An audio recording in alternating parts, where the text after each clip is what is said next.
বাংলা নববর্ষের রঙে, গানে ও সাজে ইতালি প্রবাসী বাংলাদেশিরাও সেজেছে।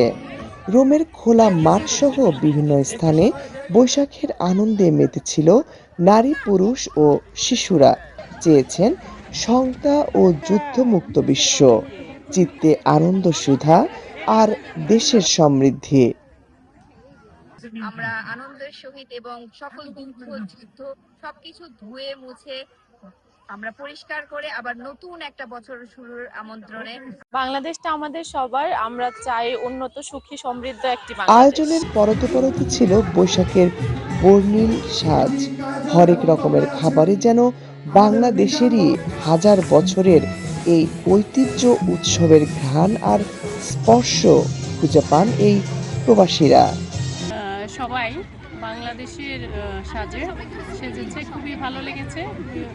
আমরা চাই এভাবে মিলেমিশে সবাই একসঙ্গে থাকতে। বিদেশের মাটিতে এরকম একটা অনুষ্ঠান হলে নিজেদের বা বাচ্চাদেরকেও শেখানো যায় আমাদের বাংলাদেশি কালচার, ঐতিহ্য, সংস্কৃতি। আয়োজকদের চাওয়া, বাংলার এই সত্তাগুলোকে ধরে রেখে আগামী প্রজন্মদের কাছে গেঁথে দিতে চান সংস্কৃতির এই শিকড়। সেই সঙ্গে চেয়েছেন আগামীতে সম্মিলিতভাবে আরো বড় পরিসরে এই বৈশাখ উদযাপনের আয়োজন।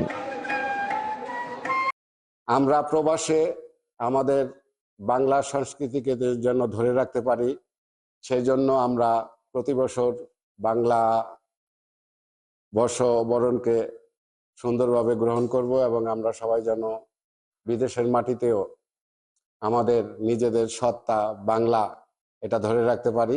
যেন প্রবাসের মাটিতে আমরা বাংলাদেশে যেরকম ভাবে উদযাপিত হয় নববর্ষটাকে, ঠিক তদ্রূপ ইটালিতেও যেন আমরা সম্মিলিত প্রচেষ্টায় আমরা এখানে সুন্দর করে সাজিয়ে একত্রে একটি বড় পরিসরে এই কালচারটাকে তুলে ধরতে পারি, যেন পরবর্তী যে প্রজন্ম এটাকে দেখে বাংলাদেশেরকে সবসময় তারা উদযাপন করতে পারে। ইতালি প্রবাসী বাংলাদেশিরা আজ একত্রিত হয়ে প্রাণের এই উৎসবকে উদযাপন করছে। তারা চান মানবতা, সম্প্রীতি, সৌহার্দ্য, সাম্য এবং সংস্কৃতির এই ঐতিহ্যকে ধারণ করা। চান সুখী সমৃদ্ধ একটি বাংলাদেশ। ইতালি রোম থেকে লাবণ্য চৌধুরী, ৭১।